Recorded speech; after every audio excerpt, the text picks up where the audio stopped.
আমার ভবিষ্যতের থেকে জুনাকি পুকার পুট কি উজ্জ্বল। ছোটবেলায় চিন্তা ভাবনা করলাম যে আলেম হবো, মাদ্রাসায় পড়লাম। মাদ্রাসা থেকে বেরোনোর পরে, পাশ করে বেরোনোর পরে আছে মাদ্রাসায় পড়বো, আলেম হবো। এই ডায়লগ মাইলগ আমি দিতে পারবো না। কি হবো? না, ইঞ্জিনিয়ার হবো।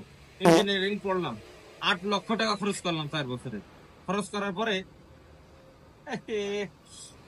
ইঞ্জিনিয়ারিং করলাম, কিছু টেক্সটাইল ইঞ্জিনিয়ারিং করলাম, করার পরে চাকরির জন্য গেলাম, যে দেখি ও একটা আলাদা জীবন যুদ্ধ।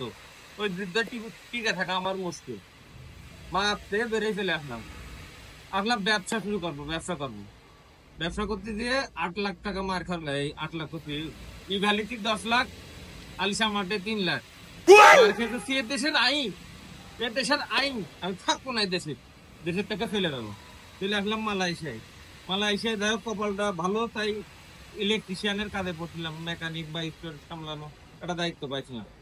এরপরে যে একটু পান্ডায় হলাম, একটু বোঝা শিখলাম। শিকার করে বসে কাছে, তোর ট্রান্সফার আজকে থেকে তুই সাইট সুপারভাইজার, স্কিম প্লাস্টারের লোকজন দেখাশোনা করবে, ওদের টাকা দিবি। আমার এসে দেখি রাজমিস্ত্রি কাজ। ওই ওই না ওই কাজ সম্পর্কে আমার ধারণা আছে, না টেক্সটাইল ইঞ্জিনিয়ারিং সম্পর্কে আমার ধারণা আছে। এইসব এইসব দেখি যে আছে সিভিল ইঞ্জিনিয়ারিং দের কাজ।